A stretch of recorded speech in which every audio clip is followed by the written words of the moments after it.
start our joint quantum science colloquium. So it gives me a great pleasure to introduce our today's speaker, Professor Akkermans from Technion. So Eric, he grew up, but certainly received his education in France, and he achieved his PhD from Grenoble, and after a short postdoc there, people were so impressed that he was basically offered the permanent position at CNRS and I guess University of Grenoble. But he didn't stay there very long. So I think at the end of the 90s, he moved to, maybe at the beginning of the 90s, he moved to Haifa, where he's now a full professor at the Technion. So Eric's work is actually remarkable in that it really bridges several subfields of theoretical physics. In particular, his most of his work is focused on mesoscopic phenomena in both electronic, acoustical, and also optical systems. He then made a number of contributions to this field, and one perhaps of his most influential contribution has been the prediction and analysis of the localization phenomena in optics. This work started a new research direction, which has been followed by many, and is still, explored across several disciplines of physics. So, with that, I'd like to welcome Eric. So, thank you very much for the very kind invitation. It's always not only a pleasure, but it's very interesting to come to discuss with people here around.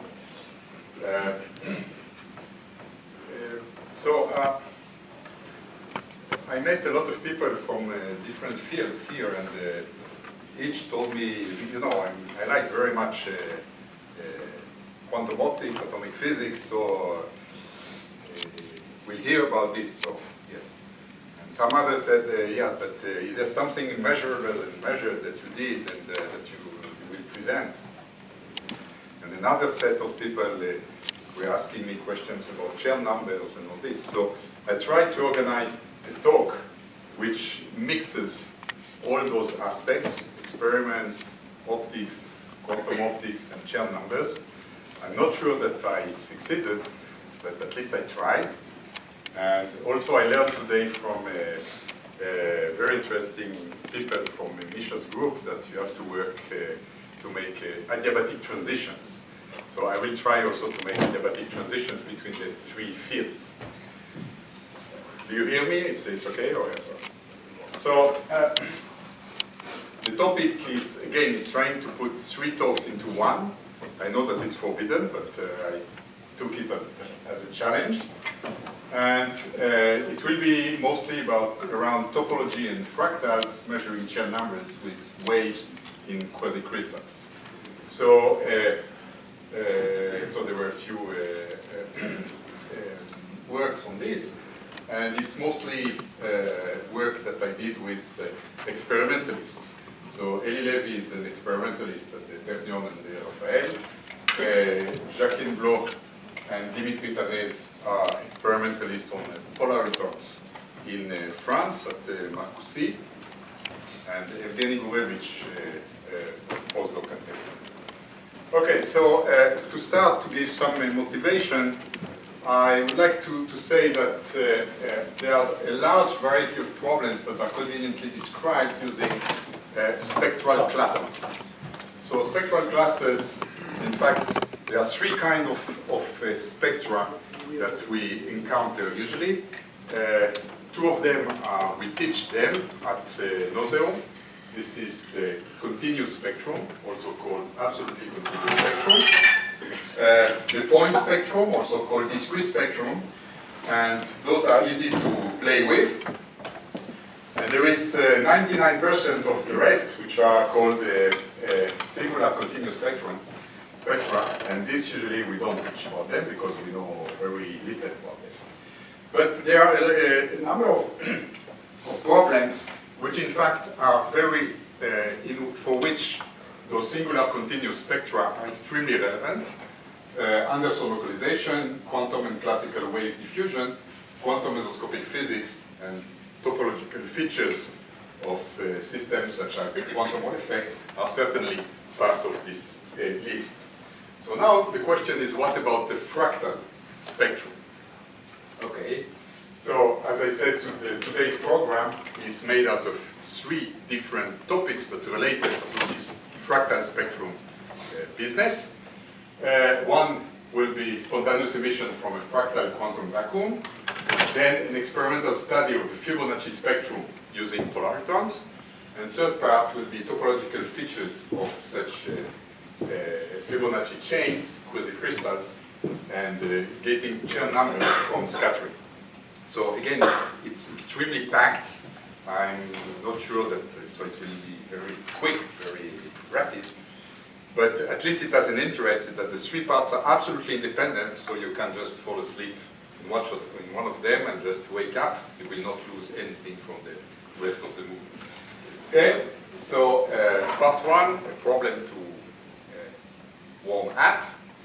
It's basically this, the spontaneous emission from a fractal QED cavity spectrum. So here it's a very pictorial way to think of this. So this is called the Sierpinski gasket. It's a realization of such a gasket that has been built by Julien Gabelli at Orsay. And think of it as just a waveguide where photons are inside here, and you put an atom and you ask what is spontaneous emission in such an environment. Okay. So now, what do we know about spontaneous emission for different QED vacua? One thing is that if you look at the smooth continuous spectrum and you look at spontaneous emission of an atom in its excited state in such a continuum, then the probability to stay in the excited state decays with time, with like an exponential, and this is called Wigner-Weisskopf decay. Well known. There is another case, which is the case of a quasi-discrete mode, in which case you have vacuum radio oscillation, so you have an overall exponential decay modulated with radio oscillations. This is well known. Then there is another case which I may call structured continuum, photonic crystals, etc., for which you have a non-exponential decay, and it's also incomplete. It doesn't go to 0 eventually. And so all this is extremely well known. And now the question is, what about a fractal spectrum? Okay. So first I should define what is a fractal spectrum. So I will start with definition of a fractal from my point of view, for today at least. A fractal is a self-similar object, as you know. So which means that if I take this Sierpinski gasket and enlarge the good part of it, I reproduce exactly the same system, and I can do it ad infinitum and get again and again the same structure. This system has what is called a discrete scaling symmetry, as opposed to continuous scaling symmetry, for instance, in phase transitions. Here it's very different. Okay. Now, how this shows up in a spectrum. So here I choose an example. The example is a quasi-periodic stack of dielectric layers of 2 types. So there are 2 dielectrics that I call A and B, and each of them has a different dielectric constant and refractive index. And like this, I build a Fibonacci sequence according to this concatenation rule. I start with A, B, and then the next step is just by gluing together the first 2 steps. Okay? So, for instance, this one will be ABA, etc. And like this, you generate a cavity, a dielectric cavity, which is a Fibonacci cavity. Okay? Go with me? And I look at the waves that could exist in such a cavity. Okay? So numerically, if you solve the wave equation to such a system, this is the kind of density of modes as function of frequency that you find. And if you enlarge a part of it, you see that you get something that looks extremely similar to what you had. And if you enlarge again, you get again the same thing. So you may call it a discrete scaling symmetry. So the system is not a fractal, but the spectrum looks to be fractal according to the previous definition. Okay, so now let's have a more formal description of such a fractal spectrum or fractal system. And let's define a quantity which is the counting function. What is counting functions? The integrated density of states. It means that I take a given window here of width delta omega, and I count how many modes are within this window. And so this is a well-defined quantity, okay? Although the density of states usually is ill-defined. So now, suppose that we do this scaling, so which means that we scale with a given factor. And what we find is that, which is exactly what is here, is that the integrated density of state, the counting function for the rescaled window, is exactly the previous one up to a given factor A. Now what is extremely important here is that those A and B factors are fixed. They are scaling factors, but they are fixed. You don't play with them. They depend on the Fibonacci. Okay? For another system, it will be other factors, but fixed. And you do it again, B squared delta omega, and you get that it is A squared what we had before. Okay? And you can do it ad infinitum, and you get this rotation, okay, which is constitutive of this fractal spectrum. And this is, again, a discrete scaling symmetry. And now, This is supposed to be true only in some limit, or is this only true in the limit of large P, or? no, this is true in principle. This real fractal system is true in the infinite limit, but there is in the Fibonacci case. no. Well, also in fractal, also in Fibonacci, in principle, it should be true in the infinite limit. Although I would like to convince you that in far for finite size system, you see this works very well, as you saw here in those pictures. Well, to my eye, yes, but my vision. Yeah, okay. Yeah, but, this is what is important: is that to your eyes, it works. But in principle, yes, this is true for an infinite chain, infinite Fibonacci system. So now we have this equation, this scaling equation, where A and B are fixed for any P, and I would like to solve this equation. So there is a very general solution to this equation. It involves two parts. One part is something which is very well known, is that this function behaves like a power law of this window delta omega, and the exponent that shows up here, alpha, is in fact related to the scaling factors that we had before. It's the log A divided by log B. It's fixed. And this alpha is in between 0 and 1. In fact, if it is 0, then you have a discrete spectrum. If it is 1, you have continuous spectrum. And if you are in between, you have this kind of fractal spectrum. So this is one part of it, and this is extremely well known. But there is another part which is less known, which is that this power law is multiplied by a function of the logarithm of the window, delta omega, divided by log b. And this function is periodic with period 1. So there are log periodic oscillations of this counting function as function of delta omega. And this is something that is extremely constitutive of a fractal. You have only this for a fractal. Okay? Okay, so usually there is a question here, but if you don't ask it, I will come to this. Okay, so this is the general solution of such a scaling equation with fixed parameters A and B. And this, I call it a fractal. If a system has such a log periodic oscillations times power law here, it's a fractal spectrum, it's a fractal system. Okay, so this works also if now you convolute your density of states with a given window function, and then you get exactly the same behavior, except that the log periodic function will now depend on the kind of window that you consider. And so here are different kinds of windows. And if you do this, in fact, what you did is what is called a wavelet transform of fractal measure. It's very well known in field of turbulence and many fields. Okay, so let's see how it works for our finite Fibonacci chain. So here are chains which are 88 letters, just to give you an order of magnitude. So this is the spectrum that I showed to you. And now I want to check that if I check this, look at the spectrum with a given window, I obtain this kind of behavior. So this is the window that I chose, this sinc function, for a reason that will be obvious in a second. And if I just probe the spectrum with this window function, with omega, what I obtain numerically is that the counting function behaves that way. So this is a log-log plot of it. And you see that although it's finite size system, this counting function shows the two ingredients that I discussed before. First, there is an overall power law with here an exponent that is between 0 and 1, 78. And in addition, you have those log periodic oscillations, okay? Although it's finite size. And the exponent, in fact, can be calculated exactly. It has been done many years ago by Komoto.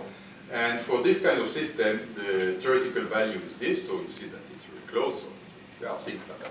Okay? But in addition, there are those log periodic oscillations, which are extremely constitutive of fractal spectrum. Okay, so to summarize what I said, so far, a quasi-periodic dielectric stack here does not have a geometric fractal structure, but it has a spectrum which has a fractal structure. And this fractal structure shows up as this combination of power law behavior. This exponent is called the spectral fractal dimension times a log periodic function, log periodic oscillations. Okay? So now let's see how this works for spontaneous emission. So the kind of system that we have, we take an atom, we put it in this barcode system, so which is a Fibonacci sequence, okay? And the Hamiltonian of this system is very simple. This is the Hamiltonian of the atom, Hamiltonian of the field here of the cavity, and coupling between the two. And you want to solve the time-dependent problem, the Schrödinger problem. And the wave function at any time t is a superposition of two possible kind of states. One, a state where the atom, which was initially in the excited state, remained in the excited state without photon emitted. And there is a probability amplitude alpha of t for this. And then another kind of state where the atom is in the ground state and one photon has been emitted.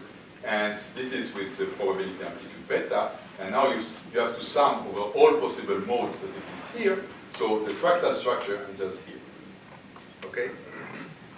Now, P of t that I mentioned before is just the square of this probability amplitude. Now, what we know is that the probability amplitude to find a quantum system in the initial state after time t is given by this expectation value of the evolution operator. Okay? And this evolution operator is the evolution operator for the total Hamiltonian of this system. Now, for a fractal vacuum, there is always strong coupling, for a reason that if you really insist, I can tell you after, but I guess you already know why. But so that we cannot do what we are used to do with the bioscopes and all things, but the short time limit remains applicable. And let's go to the short time limit, which is sometimes called the Fermi-Golden rule, and to revisit it. So it's just a way to hear again something that you already know very well, but in a different context. So Fermi-Golden rule and short time limit, I remind you that for short times, we assume that the probability amplitude to remain in the excited state is close to 1, and the excited state probability is just this correction to first order. And the differential decay rate, this guy, is given by the well-known expression, which is this one, where we have the density of states of the modes in the cavity, which are convoluted by this sinc function. This is why I used this sinc function before. Okay? So this is the sinc function. And what we know from the usual Fermi-Golden rule argument is that if you go to the large time limit with a smooth continuous spectrum, then you can replace this by a delta function, and therefore this quantity that depends on time, in fact, happens to be constant, independent of time. and given by just this integral. And this rate coincides with the exponential decay rate that you obtain through the Wigner-Weisskopf decay. So here, for short time limit, we obtain this, but we know that this corresponds to this Wigner-Weisskopf exponential decay that I mentioned before. Okay. Now, how this changes for a fractal spectrum?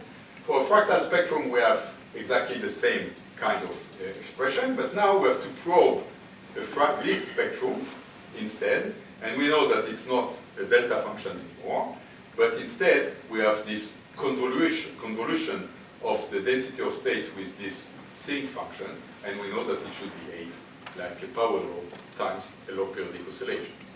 Okay? So by doing this, we conclude immediately that the rate, decay rate of the atom will have a power law behavior with time, not an exponential, never, times a log periodic function. Okay? So let's see how it works numerically for this Fibonacci sequence. So this is the counting function that we saw before. Now you do exactly this transform, this wavelet transform that we discussed, and what you obtain for the rate, the decay rate, is exactly this, what is predicted, what is expected, which is a power law decay modulated by a log periodic function. Okay? So to summarize this part, spontaneous emission from a fractal vacuum always corresponds to strong coupling regime, because the spectrum is fractal, in fact. And the time decay of the probability is algebraic in time, so it's a power law. It's never exponential. It's never a Wigner-Weisskopf decay. And it is modulated by a log periodic function, which is characteristic of the fractal structure of the vacuum. And this exponent here, that shows up in the time decay, is related to the spectral dimension alpha that we discussed before. Okay? So this is a way to see and to measure a fractal characteristic of QED vacuum by using spontaneous emission. Okay, this is the end of part one. Now you can just either wake up, fall asleep, depending, up to you, or also to ask questions. So you mentioned that the Formalism rule in this case would be valid for a short time. Yes. What would you expect for? Yeah, okay, so for a long time you have the same kind of behavior. It's a little bit more complicated because you have to take into account strong coupling and all this. I have nice pictures about this, but I decided to put it at the end. But it's the same. The same remains true. It's a little bit more complicated than what I said. Will we talk about it in this talk later? No, but we can discuss it later if you wish. Yeah. So does the excited state probability, is it non-monotonic also sometimes? Well, of course, yeah. It's well, I don't know. So what does that mean? Depends what you mean by. So this is the decay. Well, the decay rate looks like this. Yeah, but does. So You could have, you know, like you have Rabi oscillations. So Rabi oscillations for a discrete spectrum, you call it monotonic or not. So it is not monotonic in the same sense, except that there is no overall exponential decay. But this is the weak coupling limit, so there's no. No, this is the short time limit. It's not the weak coupling limit. Okay, but it's still there are no Rabi oscillations built into this. No. Here there are no. No. Just to answer the question, what is meant by non-monotonic behavior? So it is non-monotonic, yes. And there will not be exponential decay. Yeah. Just one question: is the Akkermans effect then a boring fractal spectrum with fractal dimension 0? Say it again. Is the Akkermans effect then a fractal spectrum with dimension 0? Yes. Well, okay. So could you ask this question after? This is the Yes. old world. Well, Efimov physics is also a fractal system, and you expect something like this, but okay, next time or afterwards. Yeah.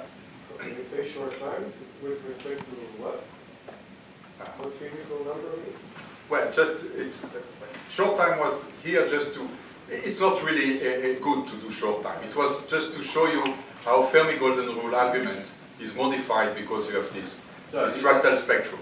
But in fact, the real calculation, this is why, you know, the question was asked, you know, go to strong coupling, what is the result? This is how you should do the calculation. Permeable rule, you say short time with respect to, you know, to the change of the system, which eventually you see that it's gamma 1 over gamma. Okay, right? Yeah, but here it's not exactly like this. Yeah. I mean, you have numbers, you have some numbers here, you have spectrum of the Yeah, because here gamma depends on time and all this, and it's not exponential decay. There is no obvious there is no obvious characteristic time that I'm comparing to here.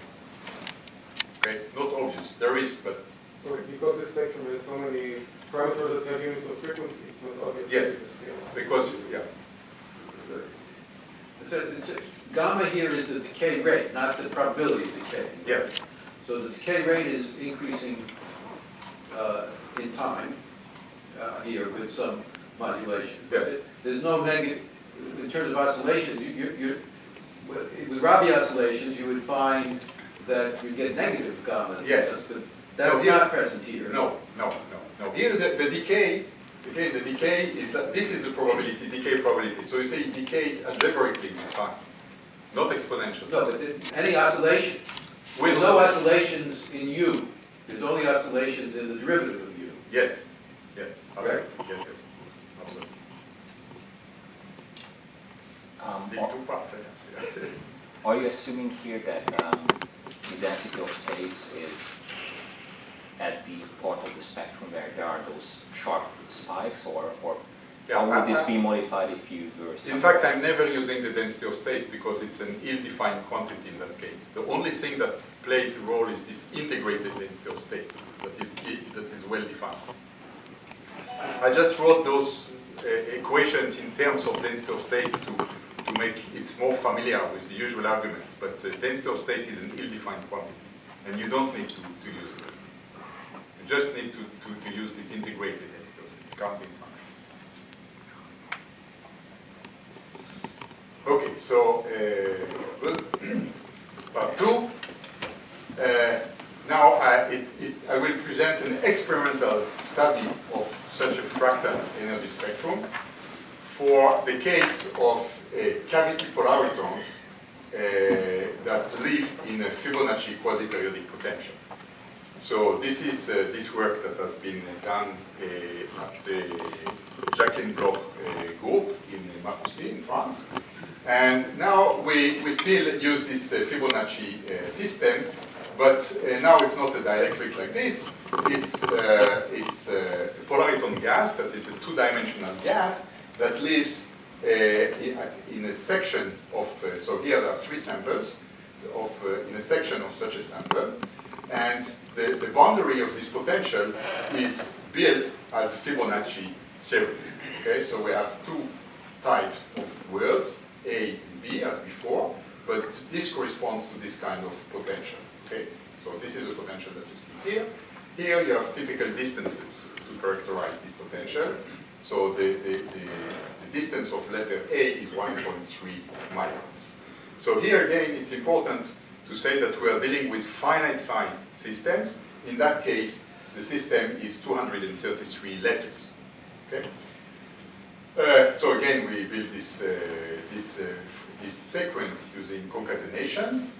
And now just a few words about polaritons. What are those excitations? So you have a semiconducting system. So this is a quantum wave that is here, and it is in between a series of distributed Bragg reflectors.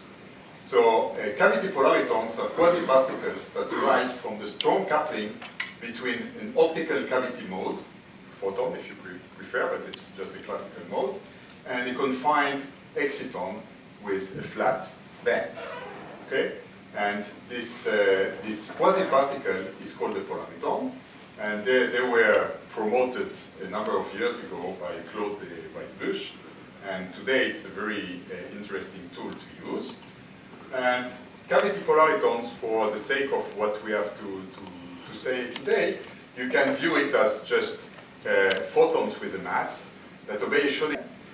And the mass that appears in this Schrödinger equation depends, in fact, on the effective refraction index and on the energy of the fundamental mode of the cavity. C is the velocity of light, and this is the two-dimensional Laplacian. So we have to solve this two-dimensional Schrödinger equation.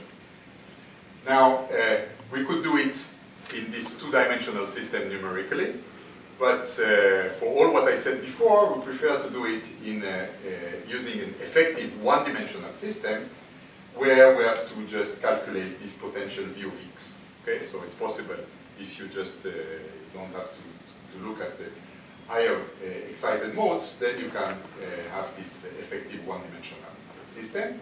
And V of x, in fact, involves two parts. The first part is what is called the adiabatic approximation. This is something extremely well known that we teach very often, basic quantum mechanics. And then there is a second part that is non-perturbative, in essence. It's a kind of WKB term.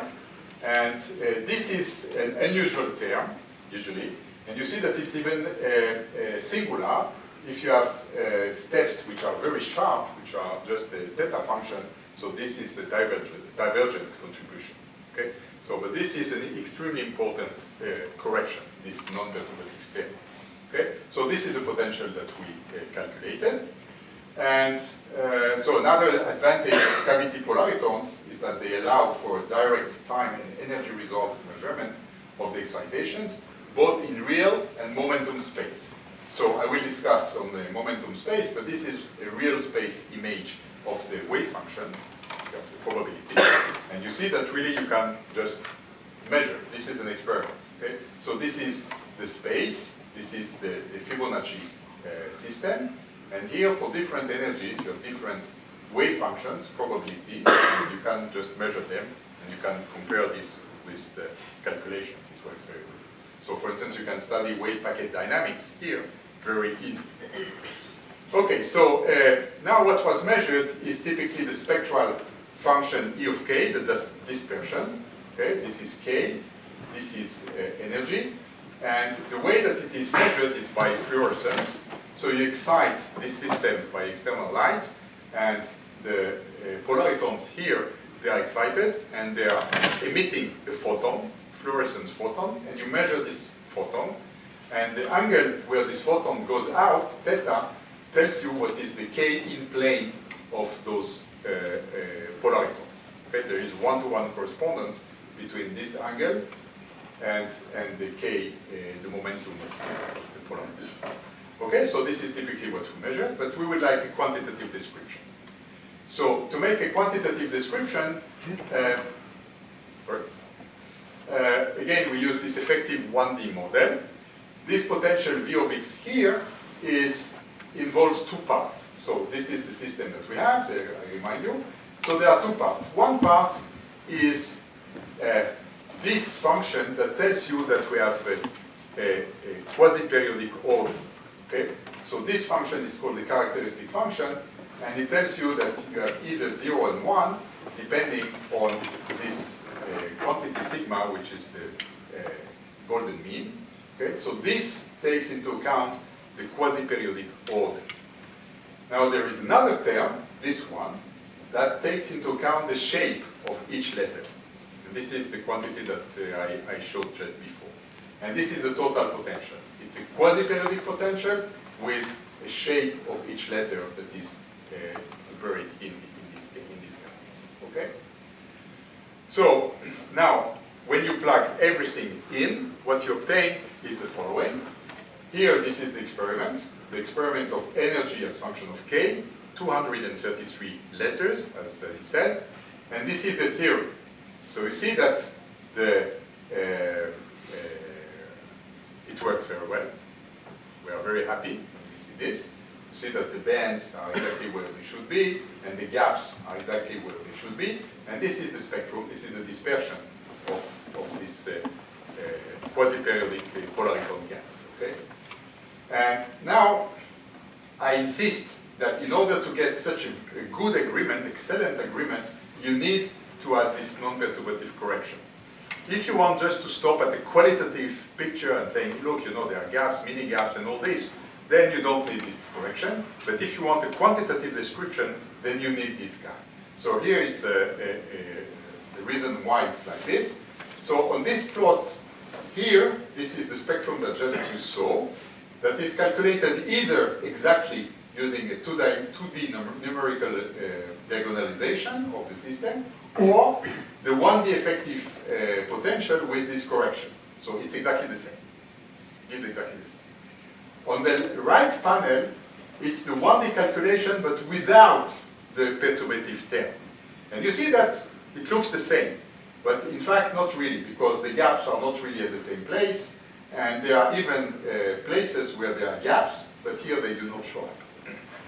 So again, if you want a quantitative agreement, you have to take into account this non-perturbative term. It's extremely important. This is what took a long time to us to do, not just yeah. So when you move into the effective 1D, is it just writing down the 2D system as the effective one-dimensional Schrödinger equation, or Yeah. confining potential in one way? No, this is doing this, but with the right potential, with the right. It's a truly 2D system, but It's a truly 2D system. Okay, but you excite also low levels. You don't go to high levels, high energy levels. Okay, so this is why it is important. And now this is the spectrum that we get, either experimentally or theoretically, and you see that it's possible to label the gaps. The gaps are labeled with two integers here, each line, and I would like to tell you how we label the gaps. So to do this, to label the gaps, they do another experiment, which is not the one we did here. It's an experiment where now you look at the inflorescence, all the light that is emitted, but you integrate over all directions. So it's the total energy, the total intensity that is emitted. Okay? This is what is plotted here, total intensity, as a function of the energy of the excitation. Okay? For each energy, you get the total intensity. So this is another measurement different from that one. Now this quantity is in fact the density of states, the total density of states. And this is, if you integrate this is the integrated density of states, the counting function that I've been discussing at the beginning of my talk. Okay? So you see that there are gaps, and you see that where there are gaps, the integrated density of states has plateaus, and so on and so forth. So this is the experiment, this is the theory, and you see that it works very well. And now you could say, what is the relation between this integrated density of states and this E of k measurement that we did? In fact, if you try to think in terms of the periodic potential, you already recognize that this integrated density of states, this is the envelope of this curve. Okay? So in order to show this to you, I just take this picture, I just rotate it and compare it with this to do it the same with the experiment. And this is what you obtain. You see that indeed where there are plateaus, this corresponds to the gaps, and so on. Okay? So there is a relation between this integrated density of states and the E of k dispersion that we have here. Okay? So now, how to calculate, to label the gaps, those two integers where they come from. So again, this is the potential, this is the Schrödinger equation that we want to solve, this is the potential, and we take the Fourier transform of this potential, so this is what it is. The Fourier transform has two parts. One part is just the Fourier transform of the steps, and the second part is Fourier transform of this characteristic function. How much time do you have? I don't remember when I started. Misha, what? It's good? Yeah, but it has to be excellent. It has to be okay, so you take this Fourier transform, and then you see that there is, you can label the drag peaks using two integers, p and q. Sigma, I remind you, is the golden mean. It's an irrational number. Okay? And the point is that here drag peaks are dense. It's a Cantor set. For the infinite system, there are only gaps. So that in fact, you cannot really use this. What you have to do is to use what is called periodic approximants, which means to replace this irrational sigma by just a ratio of 2 Fibonacci numbers. Okay, so this is a rational number now, it's an approximation of it. And then you build a crystal, which is a periodic crystal of length A, which is just the elementary length, times this Fibonacci number. So now you build a real crystal. It's not a quasicrystal, it's a crystal, but the length of the elementary cell is this very big number. Okay, so this is your system, and you build a periodic system like this. Now for this, you can use Bragg peaks and everything, and this is what you obtain. And you know that there are Bragg peaks at values which are equal to this, and in the limit where the system size goes to infinity, this goes to those Bragg peaks, okay? Where P and Q are just integers. Now, to finish the argument, which is usually presented but is wrong in this case usually, we are supposed to take this potential to be small. It's not the case experimentally. It's very far from it even. And then, once you have Bragg peaks and you do perturbation theory, this is, you use the Bloch theorem, not Jacqueline Bloch, the Felix Bloch theorem. And you know that if you have Bragg peaks at those values, then to first order in V, each Bragg peaks hybridizes degenerate Bloch waves, which are those ones, and a gap opens at energies which are given by this. This is the usual argument. Okay? And then the normalized integrated density of states counting function inside the gap is just labeled by those two integers P and Q and is equal to this value P plus Q sigma. So again, this argument, I mean, perhaps you like it, perhaps you didn't understand it, but it's wrong. Okay, so because it's not perturbative and nothing, but it works. It's a way to explain why this integrated density of states is equal to this. And now those two integers are the integers that we have been using to label our gaps. Okay, so those are the integers that are here, and you see that this expression, so this function is between 0 and 1, there are plateaus at values which are exactly given by this expression. So it's a very precise labeling of the gaps. You know exactly where are the gaps. Okay, and again, experimentally and theoretically, you have to be able to say exactly where they are also. So therefore, this non-perturbative treatment and all this. Now, what is nice is that this argument, which was not really correct, proves to be correct, and to have a much broader range of validity. It's called the gap labeling theorem. It was designed, among others, I think the first one by Vilissard in 1982. And what is nice is that those numbers, P and Q, are not just integers. They are in fact topological numbers, and they are called Chern numbers. So Chern numbers are nowadays very fashionable, okay? But those are really Chern numbers also. And the fact that they are topological invariants means they are independent of potential strengths, inhomogeneities, and they are here, of course, and they are really stable, and you saw it in those pictures. So they are really stable numbers, and we can really label the gaps with those two P and Q integers.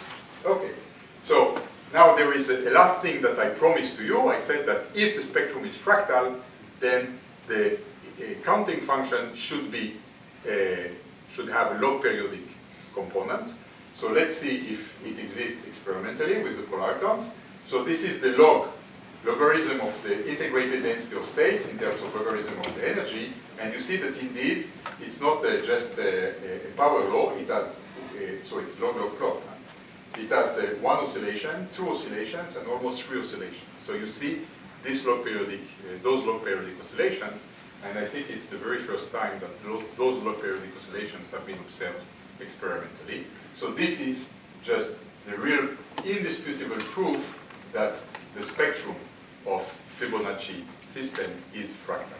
Although, again, it's a finite size system, but you see those oscillations very well, and this exponent is related to what we said before. Okay. So this is end of part 2. How much time do you have for the longest part? 15 minutes, okay, so no questions? Good. So now you can wake up again, you know. If you missed the second part, it's not terrible. And now I would like to say something more about those topological Chern numbers. So first of all, usually when you say there are Chern numbers in this gap labeling theorem, you ask the following question. Is there a relation with other occurrences of Chern numbers, for instance, like we see in quantum Hall effect, topological insulators, graphene, whatever? And this is not so obvious. And the second case, you ask, okay, if there are Chern numbers, it means that I should be able to define a Berry connection curvature, to integrate it, to get a number which is Chern and all this. And we know that those Berry curvatures result usually from the existence of either underlying magnetic fields, like in the Hall effect, Aharonov-Bohm fluxes, Dirac structure, etc. Is it something like this here? It's just a simple quasicrystal, but there are Chern numbers. So, for instance, for the free electron system in a 2D crystal with a magnetic field, this so-called Harper problem, then we know that we have this non-trivial group of magnetic translations, and we know that the spectrum has fractal behavior, and we know that the gaps in the spectrum can be just labeled using Chern numbers. So all this is extremely well known, but we know where this structure comes from. Okay? Now, the question is that for Fibonacci quasicrystal, we don't have such a Berry curvature, or well, what is it? And the question, is it possible to define a non-trivial structure such as the group of magnetic translation in the Harper model? And is there a quantity playing the role of a magnetic field? Here there is no magnetic field, just a structure, quasicrystalline structure. That's all. That's all what we have. Okay? So that's the question. Now, partial answer. Partial answer is that, I will develop this, is that usually topological features manifest themselves through the behavior of gap modes. So gap modes, I remind you that what we obtained for this Fibonacci spectrum was this kind of density of states. They were gaps. This is what I showed before. And now we expect that under certain boundary conditions, instead of observing this, we will observe the same, but with additional gap modes that I show up here. And what I will show you is the following, is that those gap modes cross over the gaps while varying a parameter phi that I have to determine. That is something that has to do with the quasicrystalline order. And when the gap modes cross the gaps, you see they just move through the gap. When you change this phi, you see that they do it in a way that is very reminiscent of topological insulators that we are used to. Okay?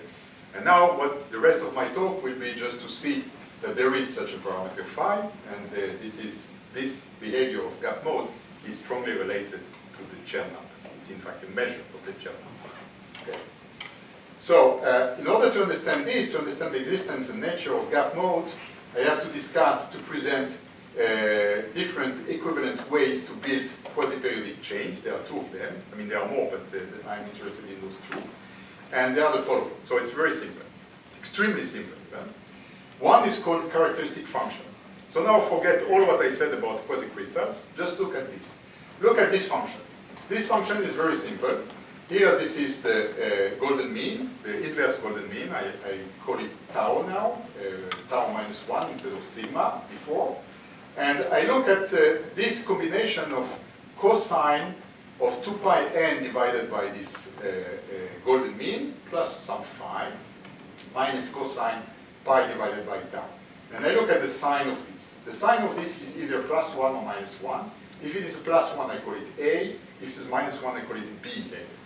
And now I build a sequence for different n's, you know, chi1, chi2, chi-n, etc. And now this sequence, you can just convince yourself that this is a Fibonacci sequence. It's a very simple way to build a Fibonacci sequence. Okay? And usually this angle phi is a new and legitimate degree of freedom, and usually it is ignored. For an infinite system, it does not play a role.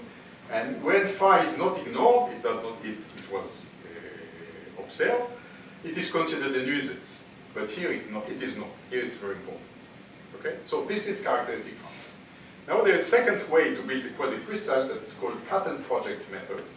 And this cut and project method is really a branch of mathematics today to study tiling, dynamical systems, classical information theory, and there is really a huge literature about this, and I will give you a brief tutorial for practical implementation of this cut and project. So tutorial goes like this.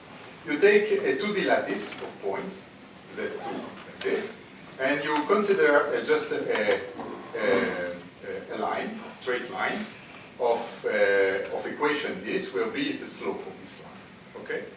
And now you design a band that is just a window around this line of given width.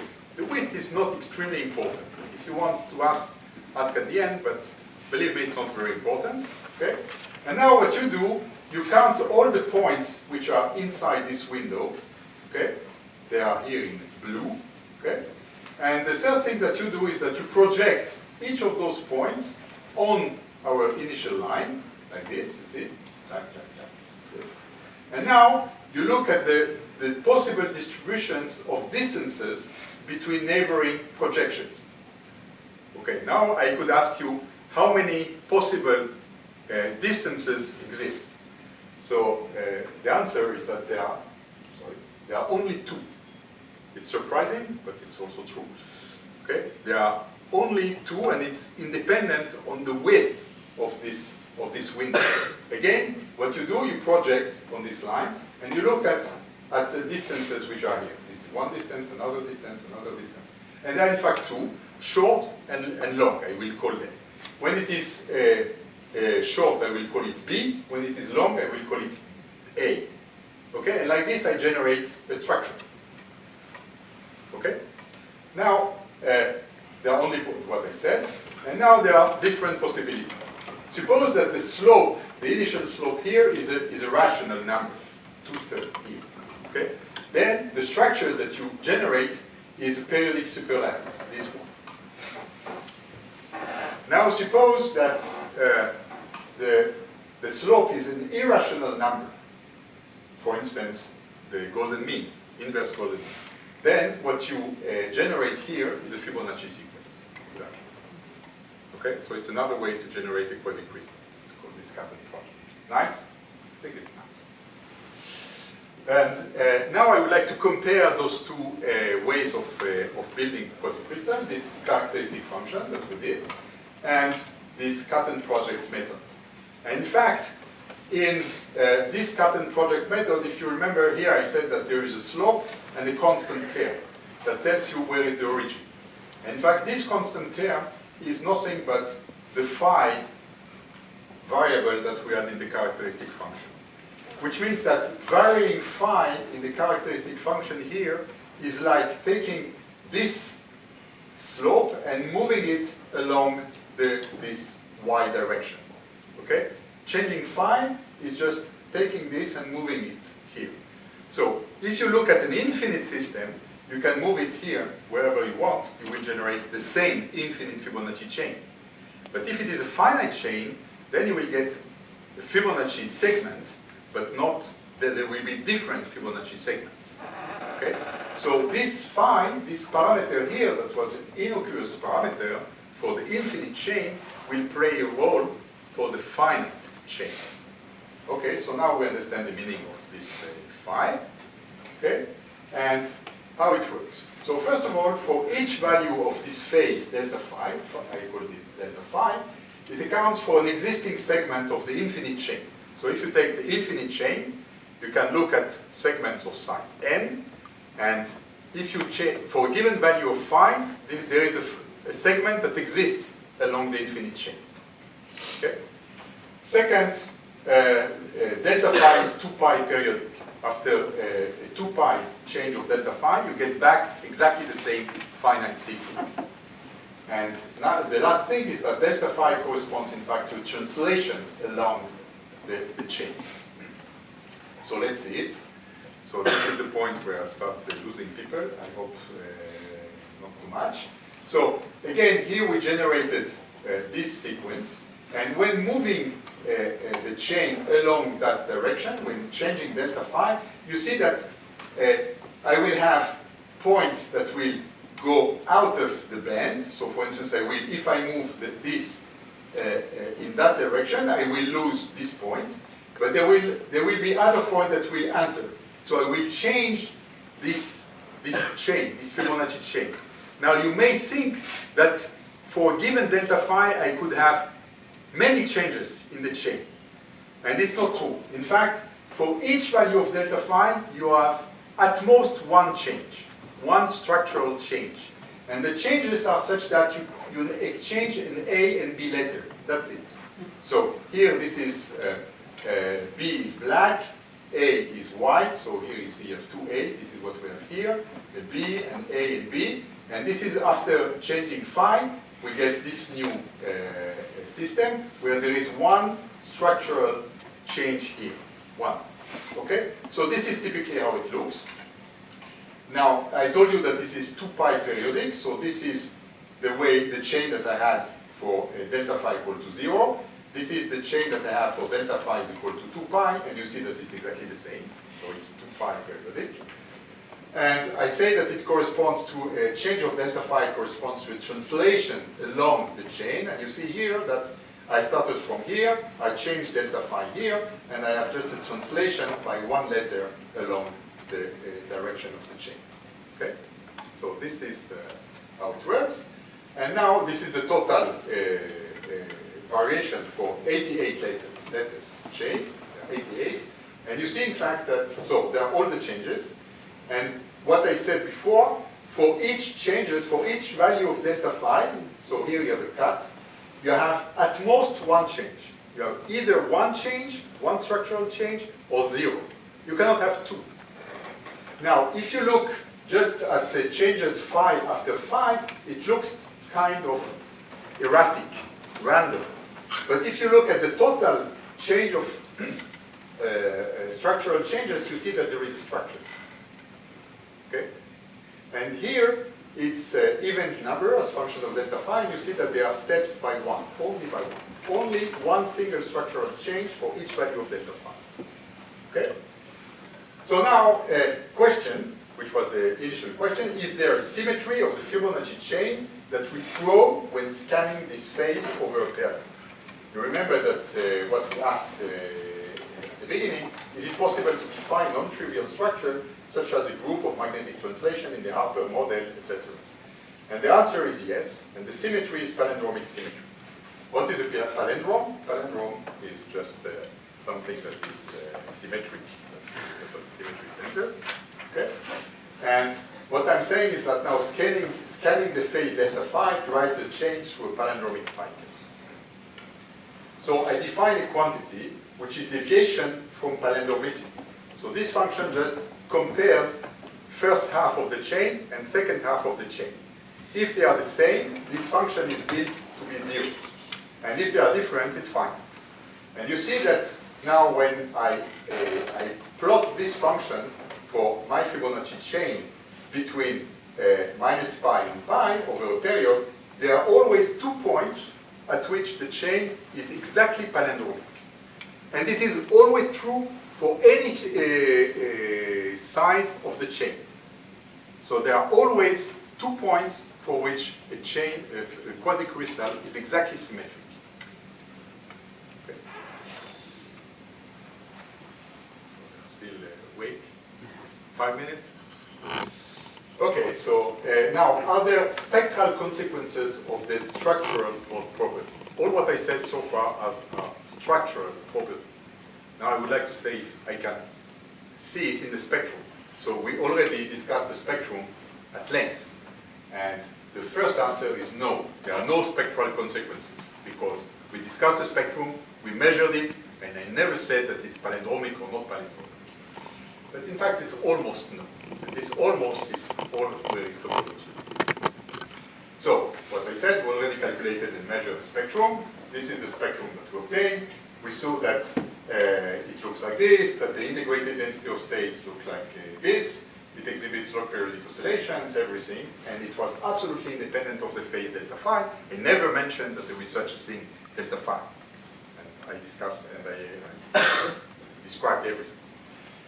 we also calculated this gap labeling. We thought that it's possible to label the gaps using those two integers, and this was define those Chern numbers, topological numbers, and all this was independent of delta phi. So delta phi does not play a role here, but they are Chern numbers. So all these characteristics, so this is the spectrum that we had before, and now I plot this spectrum as a function of phi. I change phi. So this is the same spectrum that you have here, but now changing phi. And you see that the spectrum remains the same, indeed. So you see that where there were gaps, there are still gaps, and they do not vary as a function of delta phi. Okay, so the spectrum is indeed independent of delta phi. Okay, so the integrated density of states is independent of the structural modulation phase delta phi. And in order to see that, we use scattering formalism, which is just built for that. And let me just remind you in 2 sentences what is scattering formalism.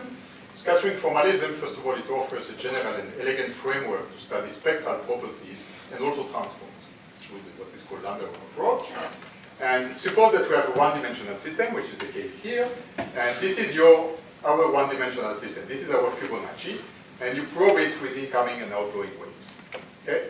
Now, you can describe this using a unitary 2x2 matrix, that's called scattering matrix. You can diagonalize it using 2 phases, phi 1 and phi 2, and you can define a total phase shift, which is the sum of those 2 phases. Bless you. And this total phase shift, in fact, allows you to calculate the change of density of state due to the presence of this scattering system. And the change of density of state is related to the k derivative, momentum derivative of the total phase shift, or it can be written in terms of the log of the determinant of the S matrix. This is a very general relation, it's called the Klein-Schwinger relation. It is used a lot in many fields. And now the idea is to use it for our Fibonacci chain. So this is our Fibonacci chain. We probe it by scattering. Okay? And the spectrum that I obtained was just by probing this formula. So you see that this formula, which gives us the density of state, is absolutely independent of phi. So the total phase shift is independent of the modulation phase, delta phi. Spectrum is independent of phi. But what we saw is that what is not independent of delta phi is the fact that you can probe palindromicity, which means that you can probe your system with an incoming wave from here, from the left, or from the right. Now, if your system is not symmetric, it's not palindromic, then you see that the reflection coefficient, this one and that one, will differ in their phase here. So this phase, which is another phase of the scattering matrix, it's not the total phase shift, it's the second one, is a chiral phase, and it depends indeed on delta phi, on the palindromic symmetry of the system or not.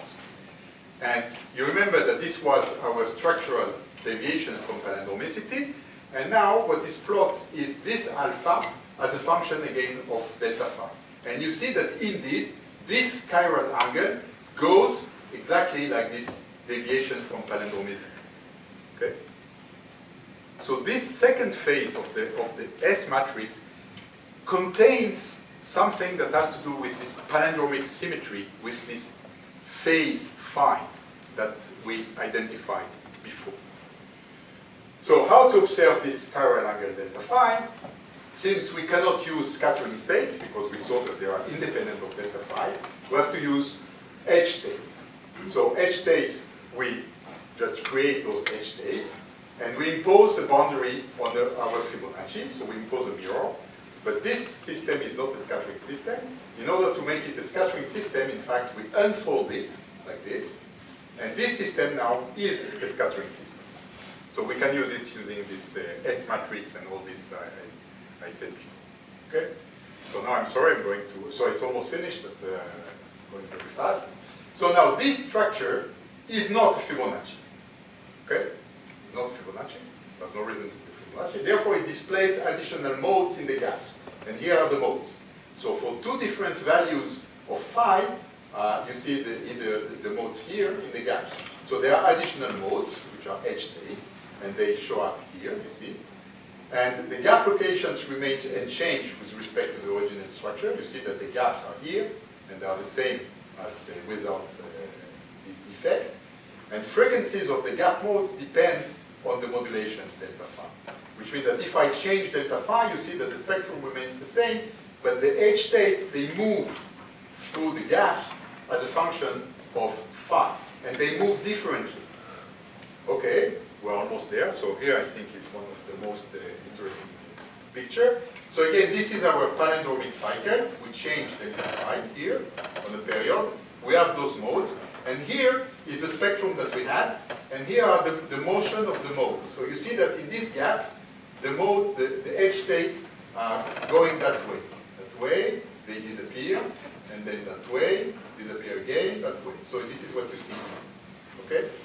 So this is this big gap, or the same gap here, but they go in the opposite direction, in this gap and that gap. They are the same gaps, but they go in the opposite direction.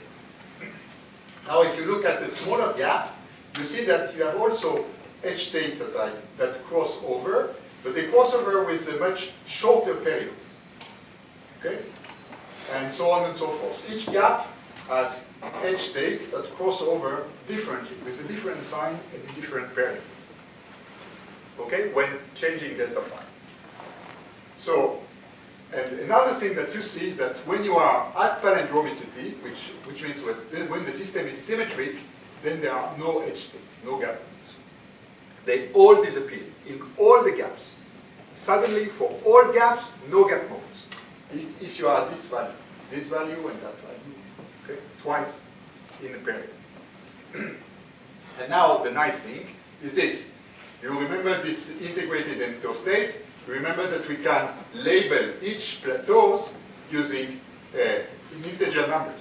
So here it's -1, -4, +1, etc. Now look, if you look at the Chern number, so this one is a Chern number, +1, you see that the mode that it traverses with this period and with a given sign.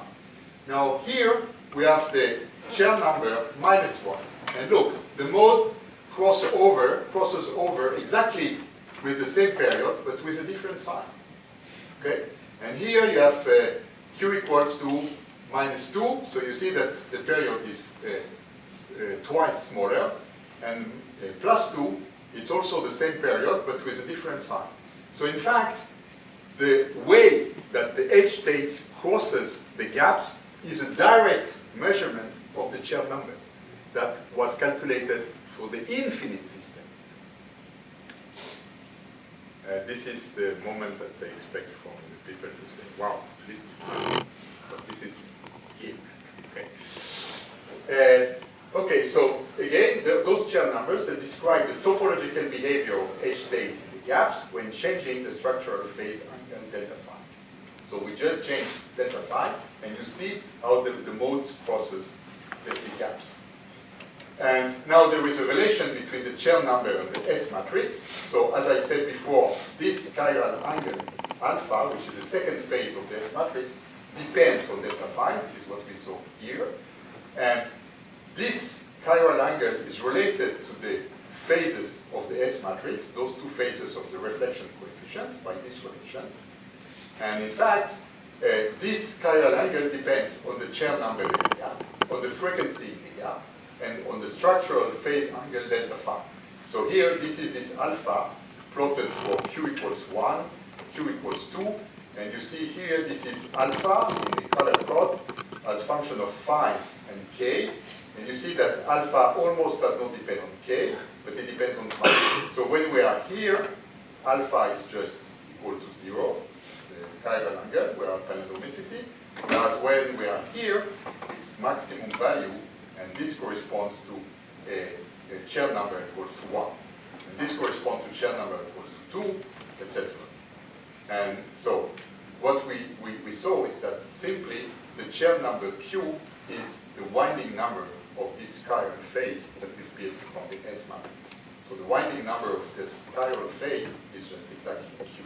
And this is what is measured. Okay, so that's it. I finished. So let me just summarize what we said. coupling of a quantum emitter to a fractal vacuum leads to an algebraic time decay of the probability. The decay exhibits scaling properties related to the fractal symmetry of the vacuum. This was for spontaneous emission. Experimental study of polaritons in a Fibonacci cavity allowed to demonstrate the fractal structure of the energy spectrum. Topological structure of finite size quasicrystal chains results from the palindromic symmetry. So what plays the role of the magnetic field in Hall effect here is palindromic symmetry. This is our local field. Chern numbers are the winding numbers of the chiral reflection phase, and scattering theory gives a simple way to calculate and to measure Chern numbers. So further directions. This is a way to measure spontaneous emission by using mesoscopic systems. So this is a Fibonacci that is built. It's a superconducting resonator. It has 2,500 letters. It's the longest ever. It has been built at Orsay to study spontaneous emission of a tunnel junction, which plays for an atom. Okay, so this is nice, but we just skip it. About topology, in fact, what we define is kind of topological mirrors, and we could address the question of Casimir effect between topological mirrors. Those topological features are related to the quantum anomaly for relativistic fermions, and there are topological invariants that could be termed into what is called the Atiyah-Zinger index theorem, which is related to scattering theory. Thank you for your attention. Sorry to be long.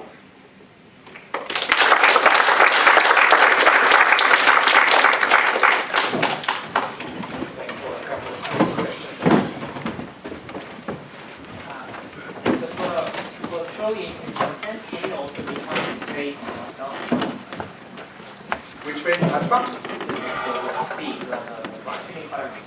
No, delta phi for a truly infinite system does not play any role.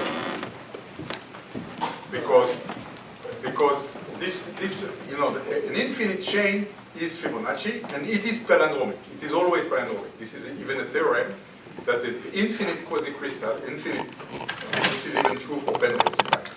But an infinite chain is palindromic, which means that you cannot change phi. Phi is fixed. Okay? It's only finite chains that by changing phi, you can just look at different segments of the infinite chain. So for the infinite system, phi is irrelevant. Sorry, just to clarify, if you were measuring a local property, let's If say you local would- density of states in an infinite chain, then phi would matter. If you would measure a local Yeah, property, so that if you average over the entire chain, of course, you lose it. yeah. But I'm just trying to ask whether, just to understand a little better how the experiment works that measures this, I guess it was the emission as a function of Q and omega. And what is Q? I mean, presumably this is some spread in Q, in wave vectors Q, or? You mean the polariton, Yeah. polariton spectrum? Yes, yes. No, it was as a function of K, E of K. K, all right, K, Yeah, Q, okay. sorry, Q.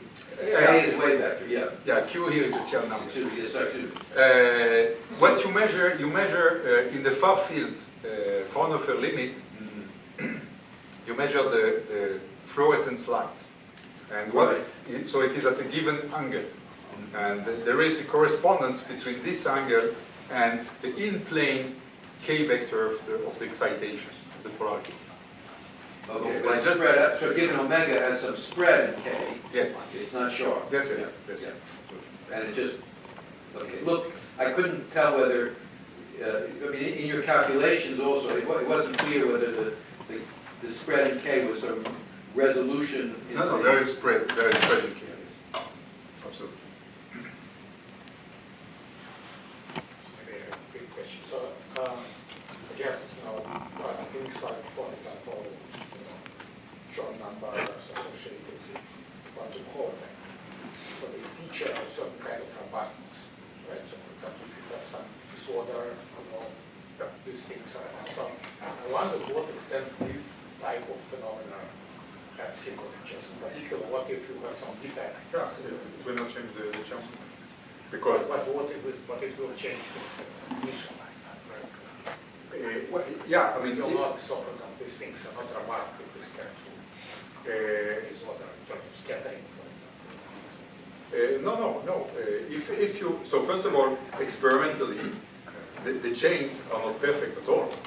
So they are, what we call A and B, they are not really sharp A and B, and there are a lot, but you see that this integrated density of states, which is the labeling of the plateaus, of the gaps, is extremely precise. So the Chern numbers are, quite robust. Now, robust doesn't mean much. It depends what you do. So, when you say also the Hall effect is independent of disorder, it's not really true, of course. But those topological characteristics are really robust. They do not change. Okay, so now for questions. Okay.